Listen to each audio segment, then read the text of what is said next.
দ্বিতীয় নম্বরে হলো যারা দান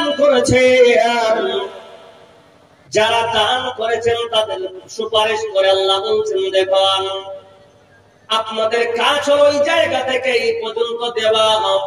আল্লাহ বলছেন, ও গোলাম, তুমি যে আমাকে টাকা দিয়েছ, এই টাকাটার হিসাব কেমন তুমি আমার কাছে নিবে? আপনারা তো অনেক শিক্ষিত মানুষরা বসে আছেন, বলুন তো আল্লাহকে হিসাব দেওয়াটা কঠিন, আল্লাহর কাছে হিসাব নেওয়া সহজ? আল্লাহর কাছে হিসাব নেওয়াটা সহজ হবে কিনা? কিন্তু যদি আল্লাহ বলে কি করেছ, পারবেন আপনি দিতে? পারবো না। কিন্তু যদি আপনি আল্লাহকে গিয়ে বলেন, আল্লাহ আমি জালসাতে গিয়েছিলাম, 500 তোমার ঘরের নাম শুনে দিয়েছি, আল্লাহ ওটার আমাকে হিসাব দাও। আল্লাহ বলছিল, গোলাম দেখ, ওই 500 টাকার বদৌলতে আমি তোমার আমল নামে কত বেশি সওয়াব রেখে দিই। নারে তাকবীর। আল্লাহ পাক বলতেছে, গোলাম আয় আয় আয়, একবার আমার কাছে আয়। ইমানদারের দান কেমন করা? বান্দা ঈমান অবস্থায় তুমি যদি দান করো রে গোলাম, তোমার দান কিয়ামত পর্যন্ত আমলনামায় বৃদ্ধি হতে থাকবে। বলুন সুবহানাল্লাহ। আল্লাহ পাক বলতেছে, তুমি যেহেতু ঈমানদার মুসাল্লি হয়েছ, তাহলে এবার দেখে নাও তোমার করণীয় কি হবে। আল্লাহ পাক বলছেন, ইয়া আইয়ুহাল্লাযীনা আমানুত্তাকুল্লাহ হাক্কা তুকাতিহি ওয়া লা তামুতুন্না ইল্লা ওয়া আনতুম মুসলিমুন। বান্দারে, তোমরা আল্লাহকে ভয় করা, যেমন ভয় করা দেবতা ভয় করার মতো করা।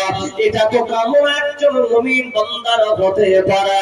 ওই মুমিন বান্দা কেমন ভয় করে চলবে? তাহলে দেখেন, আজকে আপনারা জালসা শুনছেন খুব সুন্দর করে, মানুষ নাই, কিন্তু অনেক মানুষেরা বসে আছে। তাহলে এবার উদাহরণটা দিতে গিয়ে আপনাকে বলছে, আজকে আমি ধরমপুরে বসে আছি অথবা কিষানগঞ্জ স্টেশনে নেমে আপনাকে ফোন করলাম, ওগো ভাইজান আমি তো কিষানগঞ্জের স্টেশনে বসে আছি ভাই, আপনাদের গ্রামে জলসা, আমি মৌলানা ইমদাদ, আপনারা আমাকে রিসিভ করে নেন। ঠান্ডার দিন, এবার এই জায়গার ইমাম সাহেব লাফালাফি শুরু করলো, হাইরে কপাল খারাপ, আশেপাশে কোনো গাড়ি দেখা যায় না, কোন জায়গা থেকে মোটর সাইকেল আছে না 4 চাকার কোন খোঁজ না ভাই। তিনি করলেন কি, একটা যুবক সন্তান, টকটকে চেহারা, হ্যান্ডসাম ছেলে, উনি একটা R1 ইয়ামাহা গাড়ি R15 নিয়ে দাঁড়িয়ে আছে। R15 মানে 250 সিসির গাড়ি। ছেলেটা ট্যাগ দিয়ে হেলানি দিয়ে গাড়িটাতে দাঁড়ানো। ইমাম সাহেব জিজ্ঞাসা করলো, ভাইজান এটা গাড়ি কার? বলছেন নিঃসন্দেহে আমার। বলছেন ভাইজান তুমি কি কিষানগঞ্জে যেতে পারবা? বলে কেন? বলছেন মৌলানা সাহেবকে আনতে হবে। বলছেন বাপজি শোনেন, এই গাড়িটা তো আমার, এতে কোনো সন্দেহ নাই, কিন্তু গাড়িটা আমার হতে পারে, কিন্তু ভালোভাবে আমি ড্রাইভিং জানি না। কিন্তু মৌলভী সাহেব আমি আপনাকে পারমিশন দিতে পারি যে আপনি যদি ভালো একজন ড্রাইভার নিয়ে আসতে পারেন, যে ভালো গাড়ির ড্রাইভ করা, আমি নিশ্চয় এই গাড়িটা তার হাওয়ালায় করে দিব মৌলভী সাহেবকে আনার জন্য। ওই রাস্তা দিয়ে একজন গরিব ছেলে এর গাড়ি ওর গাড়ি করে চালাতে চালাতে ভালো ড্রাইভার হয়ে গেছে। এবং সাহেব জানেন এই ছেলেটা ভালো ড্রাইভার করে, ভালো ড্রাইভিং করে। তাকে বলছেন ভাইজান তোমাকে এই মুহূর্তে তোমাকে কিষানগঞ্জ যেতে হবে। এবার ছেলেটাকে বলছি এটা হলো R15 নতুন গাড়ি, তুমি তাড়াতাড়ি করে নিয়ে যাও। এবার যখন নিয়ে গেছে, এবার হাতে যখন বাইকের হ্যান্ডেল পেয়েছে, মনে মনে ভেবেছে বাবার এক কথা জমি নাই, বাবার বাড়ি ভিটাটা ছাড়া কিছু নাই, কোনো ব্যাংক ব্যালেন্স নাই, হাইরে কপাল পোড়া। জীবনে বড় স্বপ্ন ছিল R15 কবে চড়াবো, আল্লাহ সেটাও আজকে পূরণ করতে চলেছে। যুবক রে, যেই ছেলের কাছে R15 হবে, ওই ছেলেটা 100 উপরে গাড়ি চালাবে কিনা জোরে বলে, চালাবে কিনা? আরে গাড়ি। কিন্তু যখন সেলফ স্টার্ট দিয়েছে, সঙ্গে সঙ্গে মনে করে নিয়েছে আমার অ্যাক্সিডেন্ট হতে পারে। মুসলমান জামাতার ওই ছেলেটা কোনদিন এখান থেকে কিষানগঞ্জ আপ ডাউন করবে, 30-এর উপরে গাড়িটার স্পিড রাখবে না কমাবে জোরে বলে, কারণ মাথায় ঢুকে গেছে আমার অ্যাক্সিডেন্ট হতে পারে। যখন মাথায় ঢুকে গেছে অ্যাক্সিডেন্ট হতে পারে, ওই সময় ছেলেটার পাওয়ার কমে গেছে, মানে আস্তে আস্তে নিয়ে গেল, আবার আস্তে আস্তে নিয়ে আসলো। বন্ধুরে,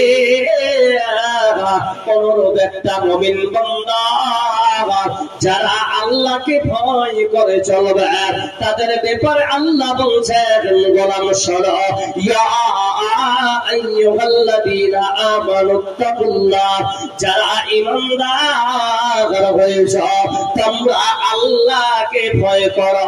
কেমন ভয়? ভয় করার মতো করো। মুমিন বান্দা নেগেটিভ পয়েন্টে দুনিয়া করবে না। ছেলেটা যেমন নেগেটিভ চলছিল, আমার অ্যাক্সিডেন্ট হতে পারে, এটা নেগেটিভ পয়েন্ট করে বলো ঠিক না বেটে? একজন মুমিন বান্দা তারা দুনিয়া করবে মওত পর্যন্ত, সারাটা সময় নিজেকে একজন অপরাধী মনে করে চলবে। আগার আমার হয়তো এশারের নামাজ পড়লাম, আল্লাহর কাছে কবুল হয় না, সঙ্গে সঙ্গে গভীর রাত্রিটা ওই বান্দা উঠবে। কারণ যেই বান্দা গভীর রাত্রিতে উঠবে আল্লাহর জাহান্নামের ভয়, আল্লাহর ভয়, ওই বান্দা চোখের জল ফেলাবে। আল্লাহ বলছেন গুলাম, সারা পৃথিবীর যত পানি আছে একটা জাহান্নামে এক ফুট আগুনকে নিভাতে পারে না, কিন্তু একটা এমন গুনাহ আছে আল্লাহ পাক কোরআন দিয়ে বুঝাচ্ছে, তাতাজাওয়াজু রুবুহু আনিল মাসাজিদ, গভীর রাত্রিতে যে ব্যক্তি উঠবে আমাকে ভয় করে, আমার জাহান্নামকে ভয় করে, তারা চোখের জল ফেলবে। আল্লাহ বলছেন এক ফোঁটা পানি চোখের জল জাহান্নামের আগুনকেও নিভাতে পারে। যারা নারে তাকবীর।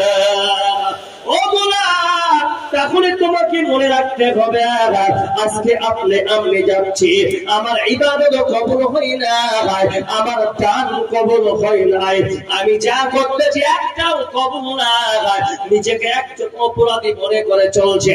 আল্লাহ বলছেন গোলাম রে, তাহলে একটা অপরাধের পর আর একটা অপরাধী মনে করেছ, এখানে পর এক করতে করতে ভালো হতে হতে তোমার ঈমানের অবস্থায় মওত ঘোরা।